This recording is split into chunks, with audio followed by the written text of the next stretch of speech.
어제부터 장맛비가 계속 내리고 있는데요. 이거를 좀 문학적으로 표현하면은 속절없이 비가 쏟아진다. 이런 표현을 사춘기 때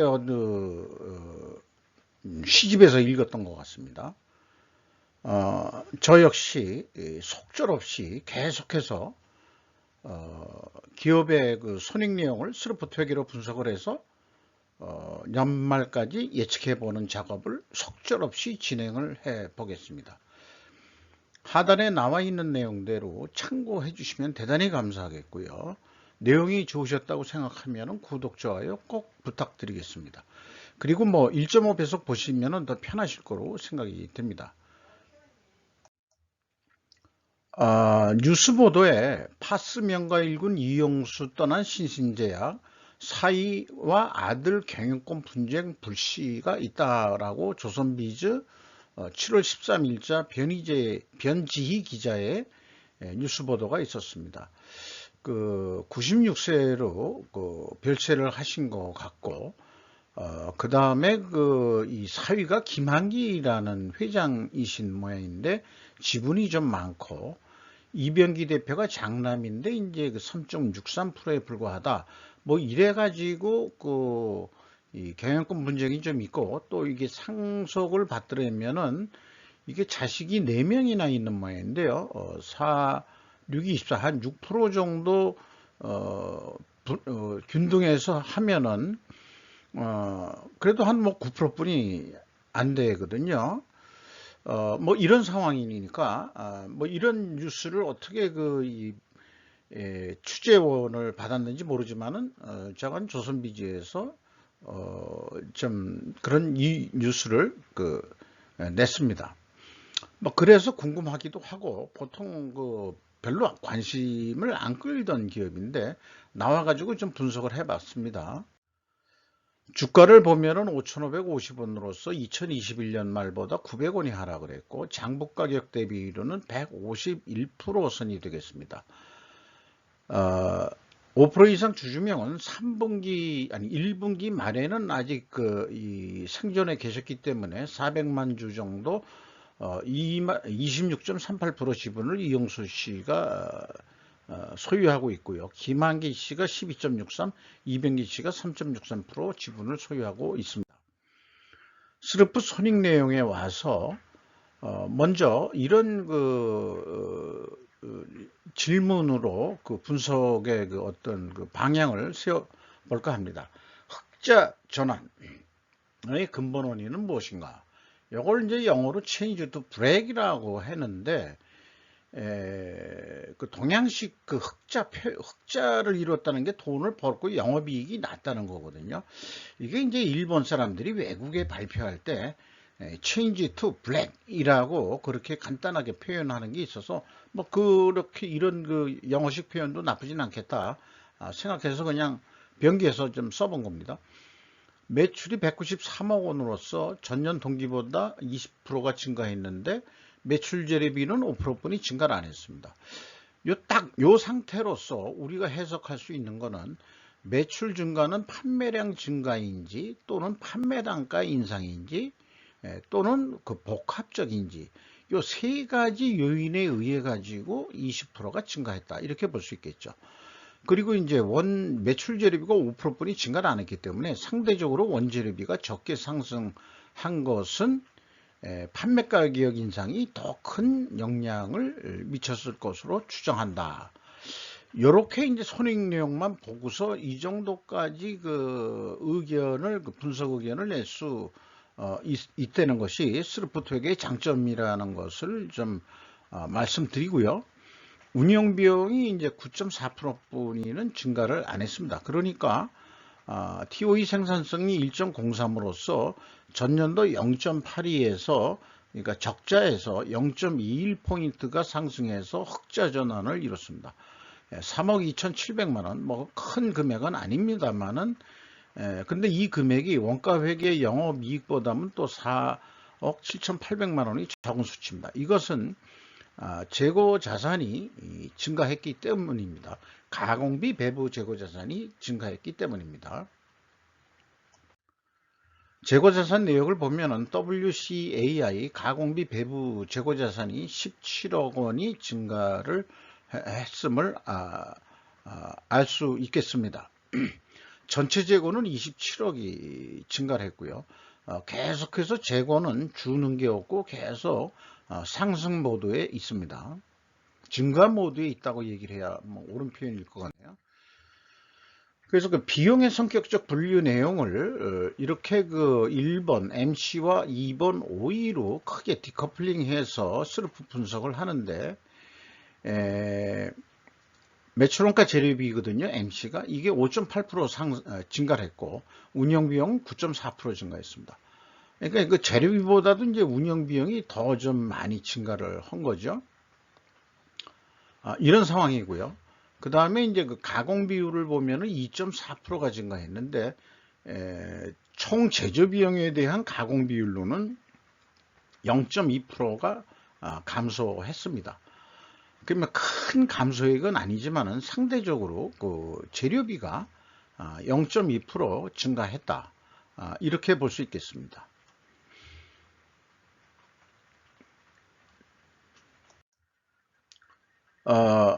PQ 총 제조 비용의 차이가 있는데요.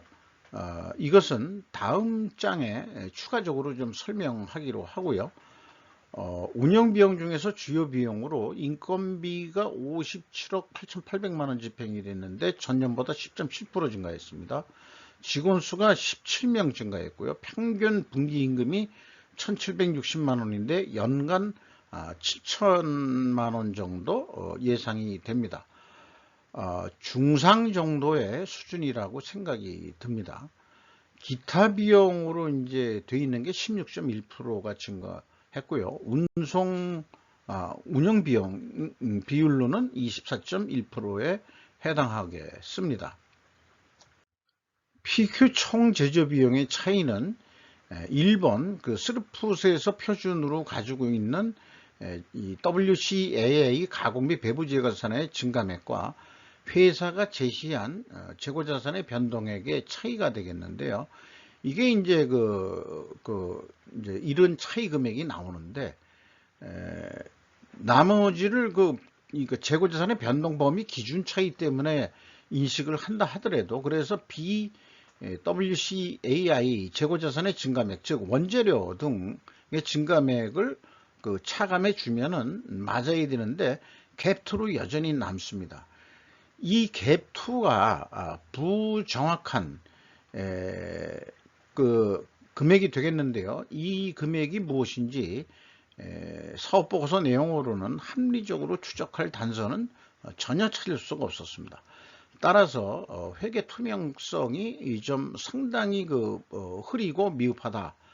큰 금액은 아닙니다만은 그렇게 표현할 수 있겠습니다. 현금 흐름표 전체 재고자산의 증감액은 일치를 합니다. 현금 재무 지표로 와서요. 1, 2, 3단계가 재고자산 매출원가 회계 투명성이 검증이 완벽하지 않을 때 다른 접근 방법을 시도한 게 이제 경영평가 지표의 비교인데요. 재고 회전율이 상승했습니다.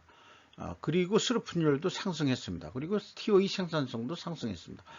이런 세 가지 요소들이 모두 상승했다 그러면은 이제까지의 분석 경험상 재고자산 매출원가 회계는 전반적으로는 투명하다. 이렇게 이제 가정을 세울 수 있겠습니다.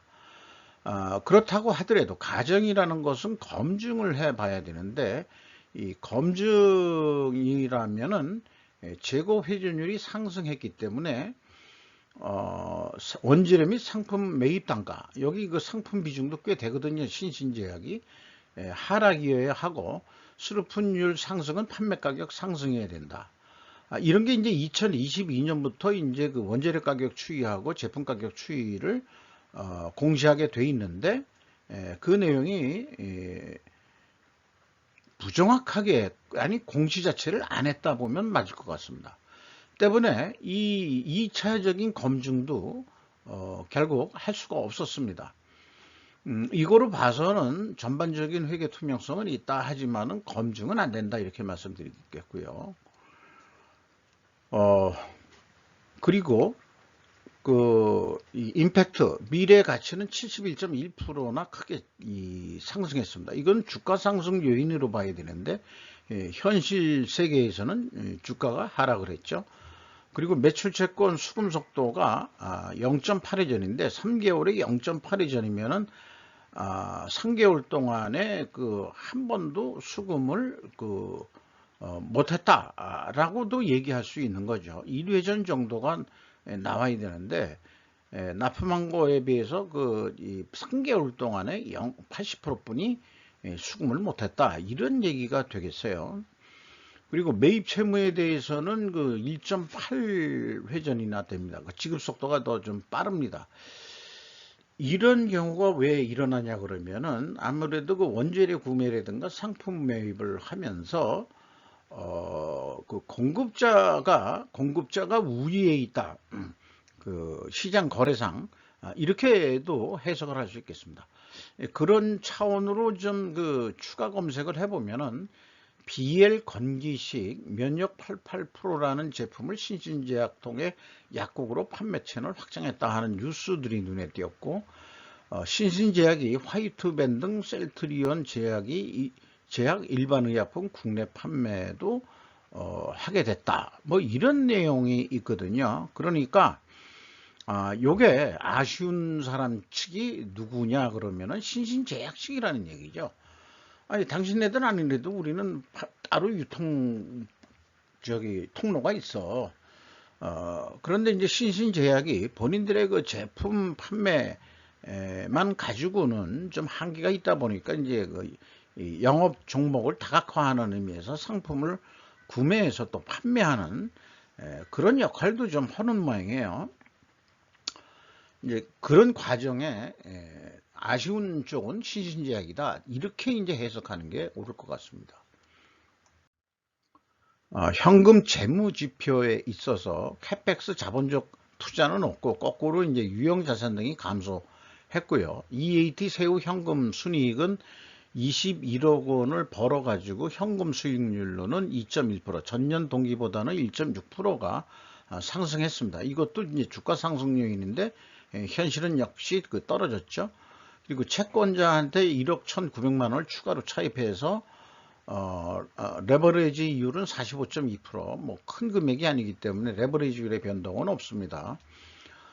그러나 이 45.2%라면은 50%가 경영권 방어선이기 때문에 현재 레드존 상태이다 이렇게 얘기할 수 있겠습니다.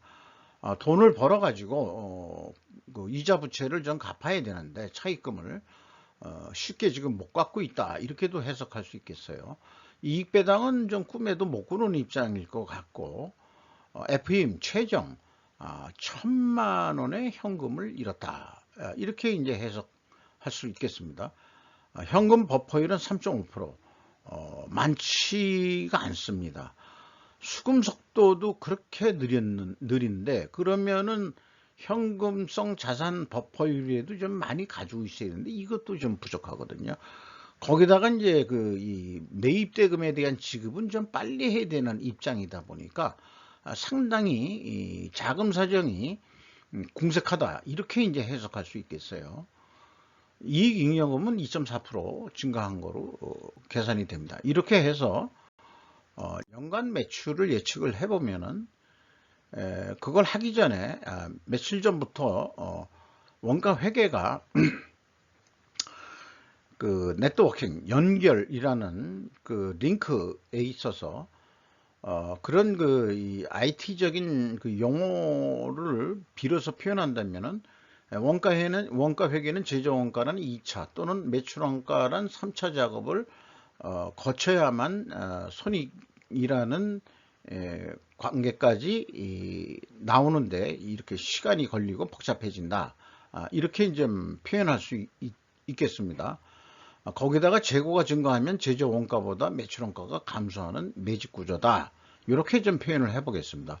이 얘기가 무슨 얘기냐 그러면은 그냥 그 손익계산서는 어떻게 할 방법이 있어야 되는데, 이게 그 원가회계 손익구조는 매출원가라는 게 있거든요. 그러면 이거를 어떻게 이 금액이 나오는 거냐, 판매 계획을 세우는데, 그러면은 우선 총 제조 비용부터 예측을 해봐야죠. 그러니까 생산 재료비가 얼마 될 거고 가공비가 얼마 될 거다. 이 두 가지가 합쳐가지고 총 제조 비용이거든요. 그럼 요게 이제 2차 가공 작업이고, 3차는 이 총 제조 비용에서 총 제조 비용에서 기초 재고를 더하고 기말 재고를 빼면은 그 매출 원가가 되겠습니다. 그 재고가 이렇게 증가할 경우에는 총 제조 비용 쓴 돈보다도 매출 원가는 이렇게 내려가게 되어 있습니다. 그래서 재고의 증가는 이익의 증가라는 가공이익이 발생한다는 거죠. 다르게 점잖게 얘기하면 미실현 이익을 현재에 땡겨와서 이익을 산출했다, 이렇게도 표현해 볼 수는 있겠습니다. 그러나 이제 그 영업 성실적에 따른 영업이익은 아니다 하는 것은 인식을 해야 될 필요가 있겠습니다. 그렇다면 스루풋 회계는 위에 있는 거를 먼저 읽어보면요. 1분기 영업이익 실적을 뛰어넘는 연간 78억 원의 영업이익을 목표로 했을 때의 예상 매출액은 929억 원의 매출을 올려야 한다. 이거 원가회계 계속 지금 그 판매 스케줄링 계획을 하는 겁니다. 그 예측한 거를 다 더해 보면은 이거를 그냥 납품이라는 비율을 해서 얘기하면은 86,907원짜리 견적서를 냈는데 86,000원에 우수리 떼고 86,000원에 계약이 됐다 그러면은 4,121억 원의 이익이 난다. 깎였는데도 왜 어떻게 프로핏 이익이 이렇게 나느냐? 이게 이제 그 매직이죠. 이게 그 계획 견적서 낼 때는 이렇게 해서 3,219원뿐이 계획이 안 되는데 현실적으로 어떻게 4,112원이 나냐 그러면은 재고의 증가 때문에 그렇습니다. 그래서 요 4,000원도 그 좀 불만이다. 아직 배고프다. 더 좀 해보자. 그래서 이제 그 8% 매출을 좀 증가시켜보자. 근데 이제 이 구조상, 손익구조상, 분명히 그 매출이라는 것은 판매량과 그 판매 단가의 그 복합적인 결과거든요. 근데 이거를 이 판매 단가를 별도로 계획하고 판매량을 별도로 계획할 방법이 제 머리로는 손익계산서 틀을 가지고는 도저히 저는 만들어낼 자신이 없습니다. 때문에 그냥 8% 증가한다고 그러면은 생산도 더 하고 그 다음에 가공비도 더 들어갔을 거라고 그렇게 이제 그 해석을 할 수밖에 없겠고요. 그리고 이제 재고가 증가하면은 아까 말씀드린 대로 총 제조 비용보다도 매출원가는 줄어들게 돼 있어서 이렇게 이익이 더 나는 거로. 그래서 8% 영업이익을 매출액을 증가했을 때 7,868원 까지 이익을 낼 수 있겠다. 그러면은 이제 그 제한했을 때보다도 한 2배 이상 돈을 더 벌 수 있겠다. 우리가 더 노력을 해서 매출을 더 해야 된다는 거죠. 그렇다면은 스루풋 손익은 어떻게 접근할 수 있을 거냐? 이것을 말씀드리면은 우선은 단순히 그 4배 했습니다. 이거는 그 스루풋율과 재고 회전율이 변동이 없다 보고요. 그러면 한 772억 원 하게 돼 있거든요. 그거를 타당할지를 보면은 손익분기점 방식으로 산출해 보면은 운영비용, 예상 운영비용에서 목표 이익을 더해 가지고 그것을 스루풋으로 나누면은 773억 원으로서 유사하게 나옵니다. 목표를 잡을 때는 좀 그 도전적인 목표를 잡아야 되니까 윗선에 보고할 때는 773억 원의 매출을 일으키겠소 라고 얘기를 하는 게 바람직하겠죠. 그렇다면은 스루풋 쪽에서는 견적서를 이게 B2B 거래 납품권이라고 생각을 해서 그러면 이제 나와 있는 예측 자료 가지고 그 다음에 이익을 1,306원 번다는 그 목표 이익을 세웠을 때 77,283원짜리 견적서를 냈는데 이것도 우수리만 떼고 77,000원에 계약을 할 수밖에 없습니다. 숨김없이 하기 때문에 원가 회계는 그 86,000원 계약을 했잖아요. 근데 스르프 패러다임은 77,000원 계약을 해도 우리는 낳는다라는 것을 내부적으로 증명을 해야 될 겁니다. 이게 큰 차이점이라고 봐집니다. 이렇게 77,000원 계약해 가지고 1,000원 남자고 장사할 수는 없는 거니까. 그래서 노력한 게 스르프 회계는 1차 공동 목표로서, 공동이라고 쓰는 얘기는 영업 생산 물류 3기능들이 모두 공통의 목표로 이걸 목표 설정을 해야 된다는 의미에서 하는 것. 판매 가격을 좀 인상시키자. 2.7% 인상시켜서 스르프율을 2.7% 증가시켜 보자. 이런 나머지 9개월 동안의 기간을요. 그리고 2차 공동 목표로서 재고 회전율을 6.8% 증분시켜 보자. 그러면은 이게 비선형으로 변하게 될 겁니다. 그러면은 여기 나와 있는 대로 스르프 패러다임은 구조상 스르프율과 판매 가격 영역과 2차 재고 회전율, 판매 수량 영역 두 가지를 모두 고려할 수 있다. 원가 회계는 929억 원의 매출을 일으켜야 목표이익을 달성할 수 있지만 스르프 회계는 896원, 약 한 33억 원의 매출이익을 적게 해도 충분히 목표이익을 달성할 수 있다. 이런 게 이제 강점이겠습니다. 이게 현실적으로 계획할 수 있는 거라고 이렇게 봅니다. 그래서 다시 한번 이 종결적인 의미에서 말씀드리자면은 그린존에 있는 이 스르프 회계로 사업 계획을 하고 사고방식을 스르프식으로 해서 영업 전략을 세우고 경영을 해야 된다는 것을 다시 한번 말씀드리면서 끝내기로 하겠습니다. 뭐 도사족 같지만은 원가 회계에 익숙해져 있는 우리는 네트워크 연결이 2차, 3차까지 해야 서로 연결이 된다는 거. 사실은 1차로 링크가 되는 분이 제일 가깝고 그 다음에 또 친숙하고 그래야 되지 않겠어요? 그러니까 스르프시 더 친숙해져야 되는 연결 고리고 링크다, 이렇게 볼 수 있겠습니다. 링크를 스르프 손익으로 하시기를, 그러면 또 세상이 다르게 보일 것이라고 생각합니다. 감사합니다.